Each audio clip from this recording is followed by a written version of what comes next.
Muy bienvenidos, gracias por venir una vez más a estas clases sobre la teología de Dios. El tema de esta serie se llama escatología, o es decir, la doctrina de las cosas finales. Estamos en la clase número 9 de esta serie. Primero, vamos a orar, por favor. Padre nuestro, damos muchas gracias por tu amor. Gracias por permitirnos una vez más reunirnos en tu nombre. Gracias por el ánimo que recibimos los unos a los otros cuando estamos reunidos en tu nombre y cuando tenemos estas oportunidades de animarnos y estimularnos a hacer buenas obras. Te pido que me ayudes, que me des palabra, que nos enseñes por medio de tu Espíritu Santo, que nos des mentes iluminadas, corazones cambiados para hacer tu voluntad mientras esperamos la segunda venida de Jesucristo. En el nombre de Cristo, te damos gracias por estas oportunidades. Amén. Muy bien, brevemente quisiera darles un resumen de lo que ya hemos estudiado. Básicamente son 4 posiciones acerca de lo que va a pasar cuando Cristo venga, o es decir, 4 posiciones acerca del milenio. El único texto bíblico del cual habla de un milenio, o es decir, de 1000 años, es el de Apocalipsis capítulo 20.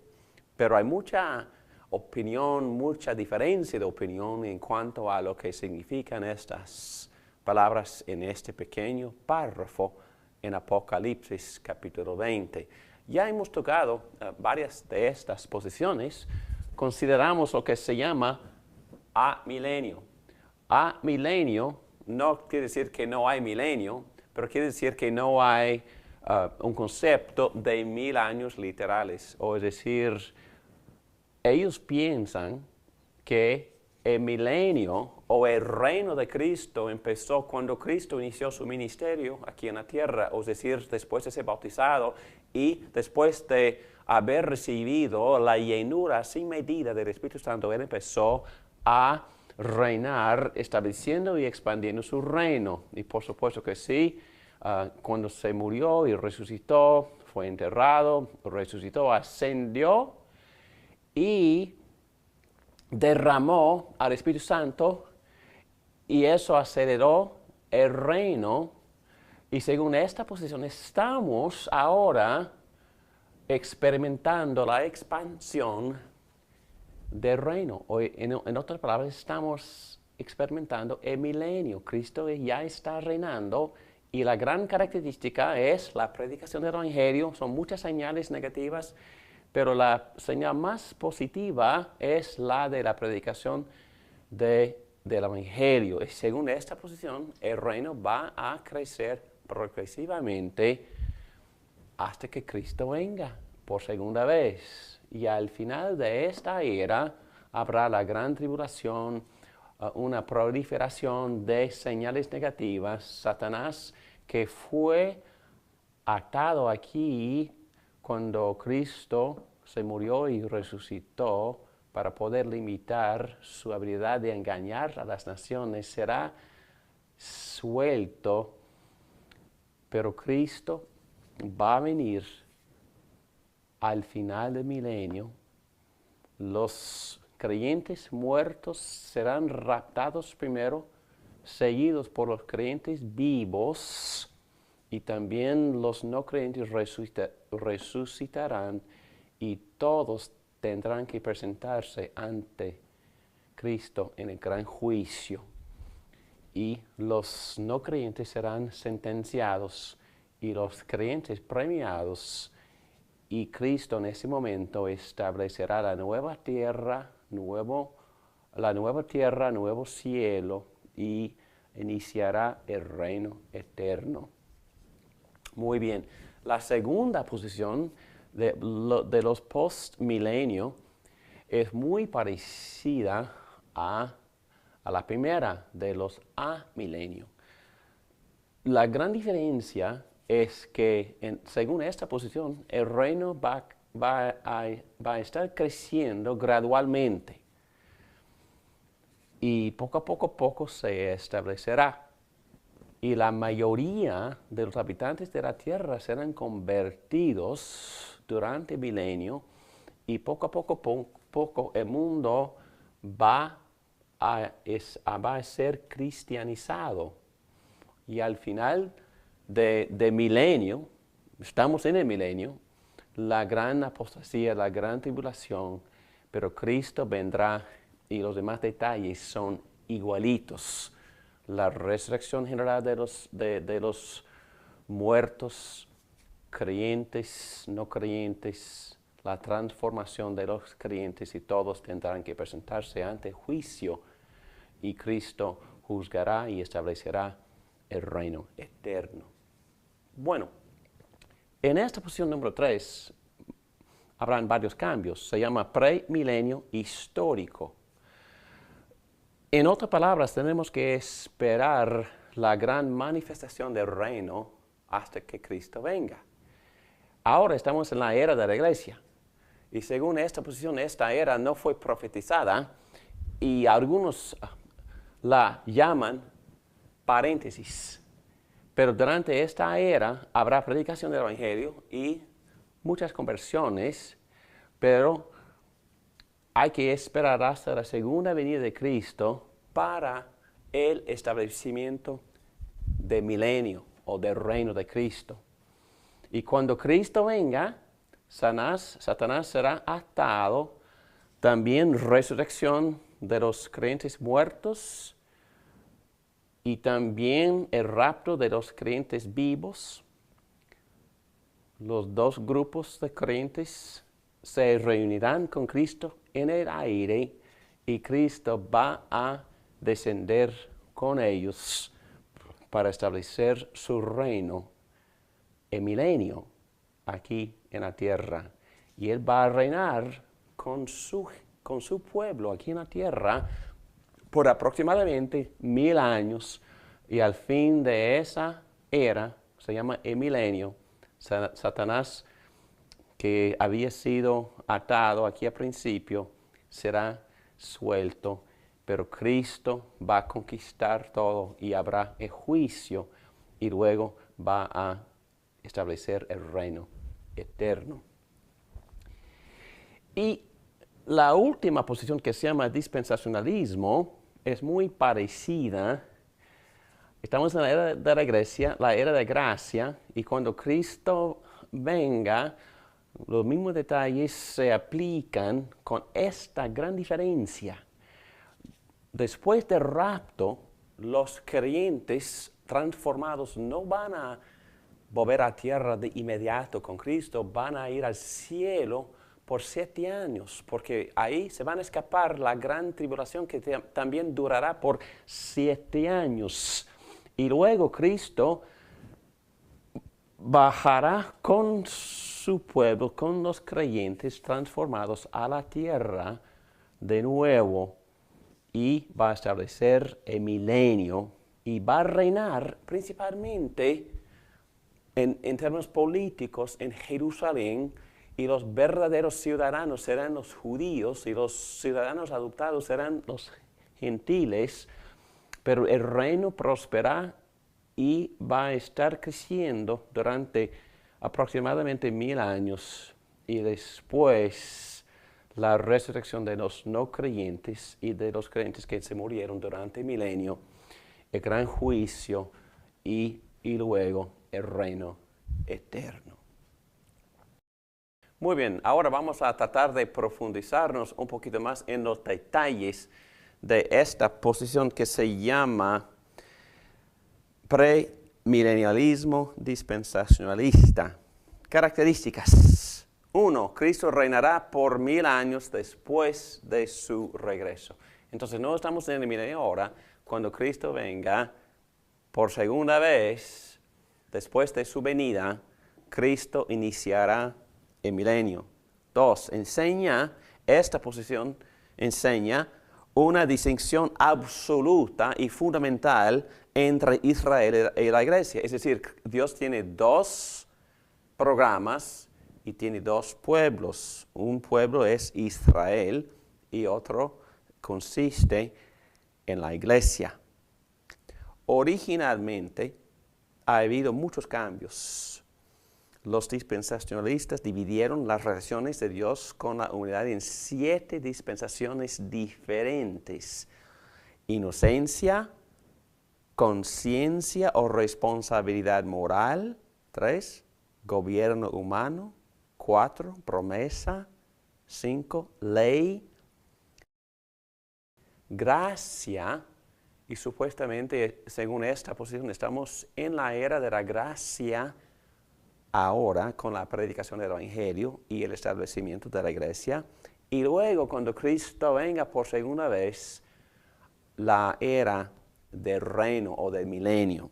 Si bien en cada dispensación Dios se revela a sí mismo de un modo diferente, estas dispensaciones no son modos diversos de salvación porque consistentemente Cristo es el Salvador en cada era y todo el mundo tiene que creer en Cristo para ser salvo. Eso no cambia.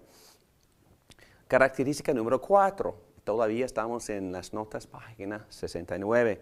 La dispensación del reino es el reinado del milenio de Cristo que ocurrirá después de la segunda venida. Número 5, hablando de características de esta posición. El reino es más o menos literal y físico. Aproximadamente durará 1000 años y tiene carácter físico, político. Cristo está presente durante el milenio físicamente. Y las promesas a Abraham se cumplen físicamente durante el milenio. La tierra es literalmente una posesión eterna. Un descendiente de David está sobre el trono. Los judíos se juntarán de nuevo en Israel por un tiempo de prosperidad y bendición. Todos los pasajes mesiánicos en el Antiguo Testamento, en los libros proféticos y en los salmos, hablan del cumplimiento en un sentido físico, nacionalista y político. Ninguna de esas profecías aún se han cumplido según esta posición. Y hay un montón que se encuentran en Jeremías 31, Salmos 72, Isaías 2, Isaías 11, 65, Jeremías 23, Amos 9, Miqueas 4 y Zacarías 14. Esta característica distingue el dispensacionalismo de la teología del pacto. Los amilenistas tienden a creer la teología del pacto cuya hermenéutica permite que los sucesivos periodos interpreten los anteriores. Y estudiamos todo eso cuando tomamos el curso sobre los pactos, empezando con Adán y luego Noé, Abraham, Moisés, David, todo cumplido en Cristo. Y cada pacto tiene algún contenido específico de la promesa de Dios y todo se cumple y es consumado en el pacto de la gracia con Jesucristo. Los judíos rechazaron el reino, según esta posición, cuando Cristo vino la primera vez. Vino para establecer su reino. Los judíos rechazaron a su Mesías y por lo tanto el reino se introdujo en forma de misterio, es decir, la iglesia. La iglesia visible constituye el reino de los cielos en misterio. Otra vez, según esta posición. El propósito de la iglesia es el de reunir a creyentes, principalmente los gentiles, pero incluyendo también a los judíos, hasta que Cristo regrese nuevamente para el arrebato, o es decir, para el rapto. Y vamos a ir allá. Debido a que la iglesia no había sido predicho en el Antiguo Testamento, según esta posición, constituye una especie de paréntesis Entonces nunca fue parte del plan de Dios. La iglesia nunca fue parte y por eso se llama paréntesis. Como paréntesis no cumple las profecías acerca del reino ni avanza el reino. Luego vamos a tratar de poner en orden una aproximación de la secuencia de los eventos. Bueno, número uno, la iglesia reúne a gentiles y judíos que están esperando la llegada del reino. Estamos ahora en esta era, en la era de gracia, es decir, donde la iglesia predica el evangelio con el propósito de reunir a gentiles y judíos. Pero principalmente estamos esperando el reino, estamos esperando la llegada, la segunda venida de Cristo para establecer su reino. El regreso de Cristo ocurrirá en dos etapas. Y quizás no es 100% correcto decir esto, pero yo veo que esta posición enseña que Cristo viene 3 veces. Ya vino una vez para morir en la cruz por nuestros pecados, pero va a venir por segunda vez para el rapto o para arrebatar a los creyentes y después vendrá la tercera vez para establecer el milenio. Vamos a ver. Primero, el arrebato o el rapto.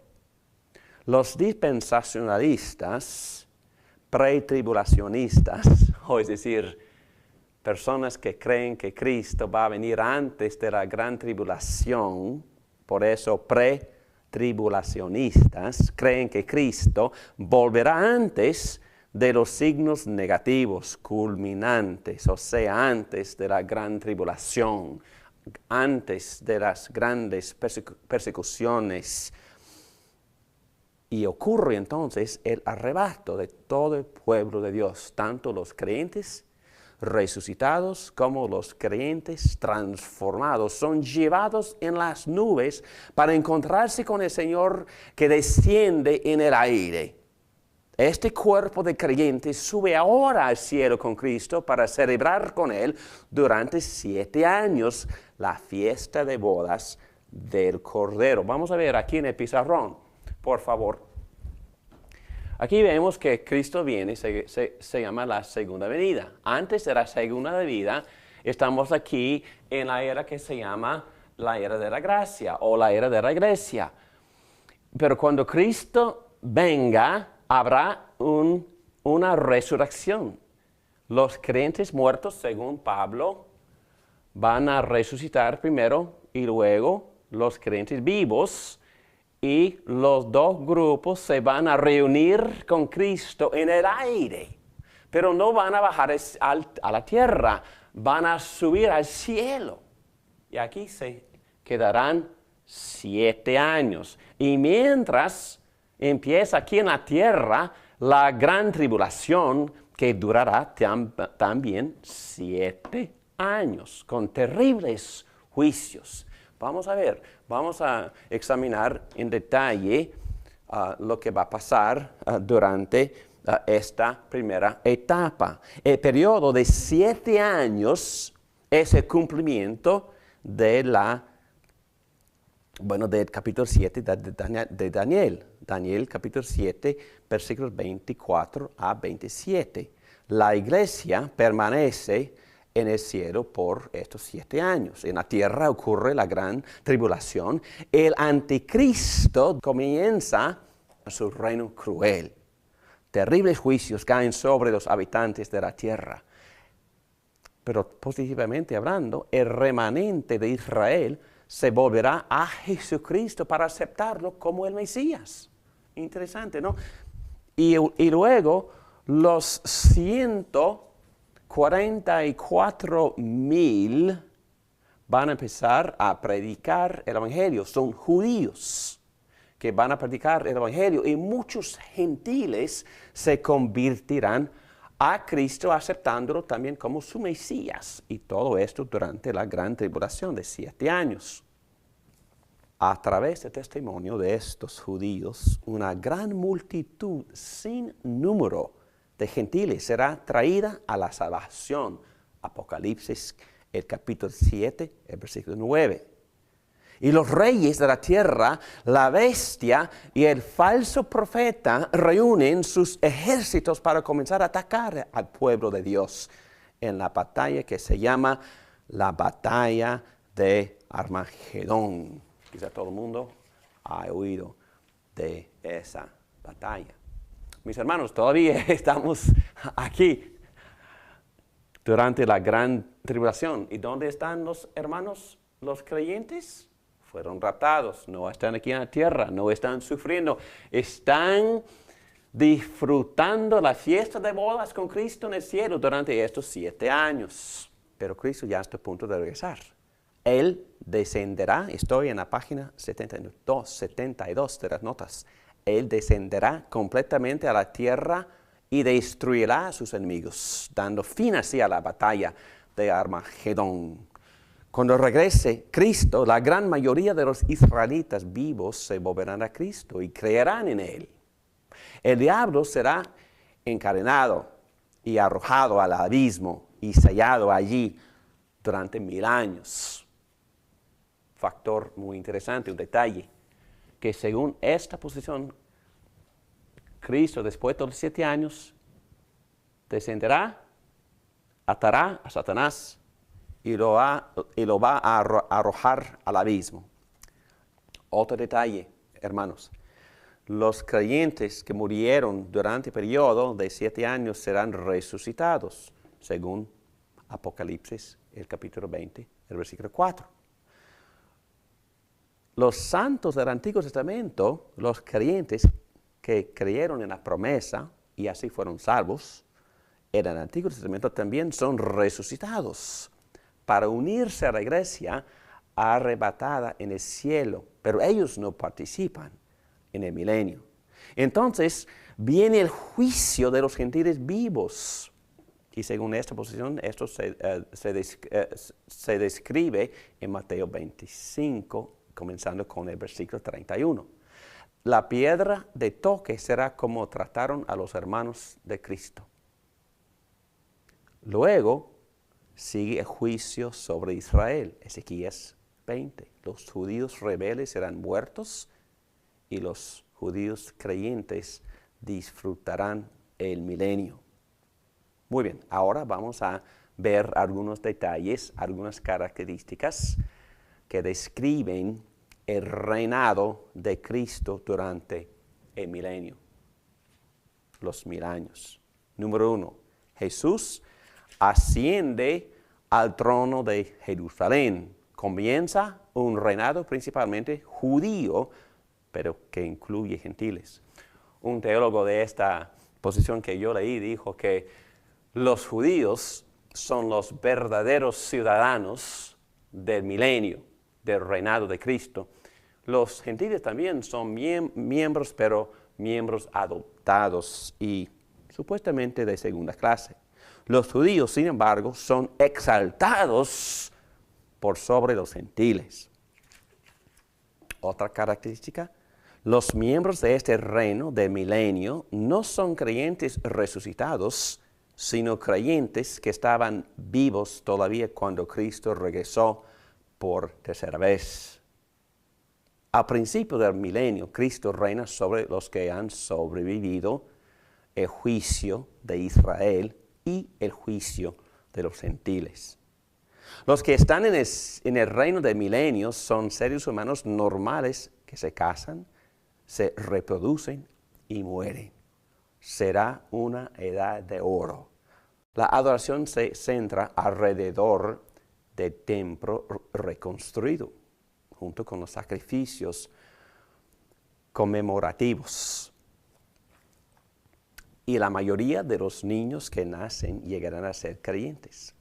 Los que no lleguen a creer serán examinados por Cristo y si fuera necesario serán matados. Al fin del milenio, Satanás está soltado, reúne a los que profesaron la fe cristiana, pero no son verdaderos creyentes y atacan el campo de los santos. Y esta rebelión será aplastada por Cristo y Satanás será arrojado al lago de fuego. Antes del fin del milenio, todos los creyentes que hubieran muerto durante el milenio serán resucitados. El estado final con el nuevo cielo y la nueva tierra. Ahí está, hermanos, la posición que se llama dispensacionalista. En los últimos días los teólogos han estado cambiando ciertos detalles, pero principalmente lo que queda es una distinción entre el plan que Dios tiene para los judíos y otro plan que Dios tiene para los gentiles. Y vemos que el milenio principalmente tiene que ver con el enfoque de Dios en Israel, en los convertidos israelitas. Y los gentiles también participan, pero el enfoque del reino es judío. Muy bien, hermano, muchas gracias por su atención esta noche en esta clase. Vamos a cerrar esta porción de nuestros estudios en oración. Oremos, por favor. Padre nuestro, damos muchas gracias por lo que nos estás enseñando. Te confesamos que mucho detalle a veces nos confunde, pero entendemos que hay mucho para estudiar, mucho para aprender, pero principalmente anticipamos tu venida, anticipamos verte en toda tu gloria, anticipamos verte recibiendo el honor y el respeto que solo tú mereces como el Señor de señores y el Rey de reyes. Ayúdanos a santificarte como Señor y Rey en nuestros corazones y obedecerte como debemos ser, como tus hijos y tus discípulos. En nombre de Cristo Jesús, te lo pido esto. Amén. Amén.